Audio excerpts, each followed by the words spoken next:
Good morning. We are starting out with some clouds and a pretty sunrise in Springfield. It's warm and humid, 69 degrees out there right now with southerly winds and dew points in the 60s. We've been watching these storms fire up to the south and west and work their way into the area. Lots of lightning and heavy rain near Joplin, Anderson, Cassville, Monette, and Mount Vernon this morning. A big cluster of storms back in Oklahoma that's been warned for 60-mile-per-hour damaging winds. So again, watching these storms work their way eastward, making it through the western parts of our area through the first part of today.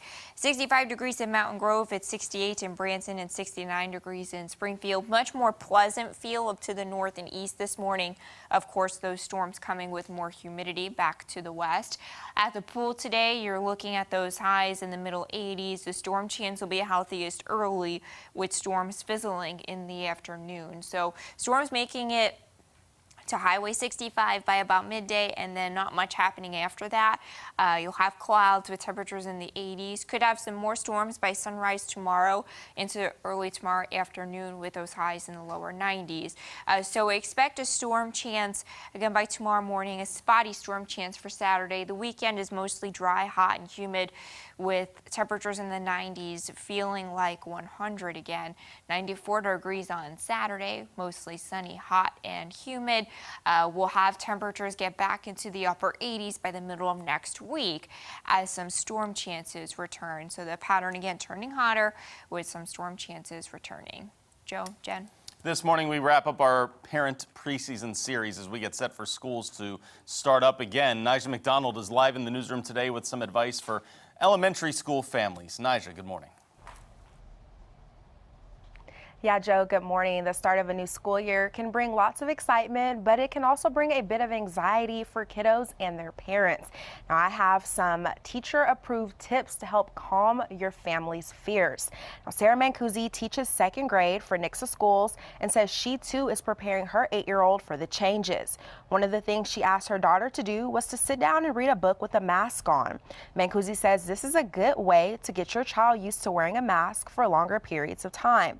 She says routines are also important for little learners, especially since most kids haven't been in the classroom since March. Don't forget to practice hand washing with your child. Finally, Mancusi shares why what you pack in your child's lunch matters. Take a listen. If you think about a normal lunch, let's say a Lunchable, a Go-Gurt, some kind of juice, mandarin oranges, I love those, they're my favorite. But the kids don't know how to open them. And so then they're spending time and we're changing out gloves to open these different things. So practice that routine of packing a lunch box and letting your child see what they can and can't open and see what works for them. Well, you can revisit this story and all of our education-related stories by visiting our website at ozarksfirst.com. While you're there, just go ahead and click on the tab that's called Staying Safe and Going to School on our homepage. Reporting live from the newsroom, Nigel McDonald, Ozarks First.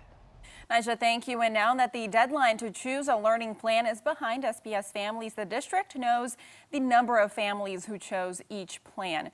Springfield Public Schools Communications Officer Stephen Hall says 26% of students chose the fully virtual plan, which comes out to be about 6,400 kids. That means about 18,000 students will be in class at least 2 days a week. Hall says getting those learning plans in well before the August 24th start date for school was crucial in being able to plan ahead, and that the numbers were pretty much on par with other school districts their size across the country.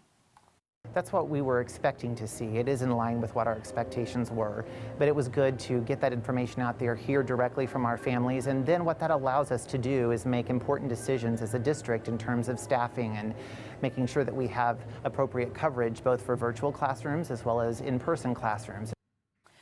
Decisions made by families are locked in now for the entire semester, and Hall says the hope is to add more days in the classroom after the first quarter for those who chose the hybrid plan, depending on COVID-19 data locally.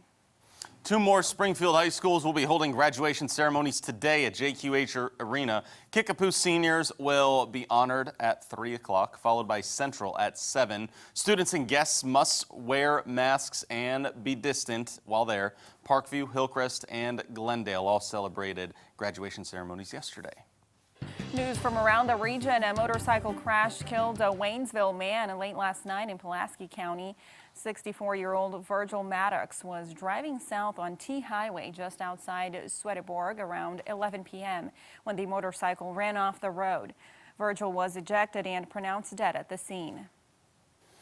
The woman accused of killing a former Arkansas state senator at her home in Pocahontas will spend the next 50 years in prison.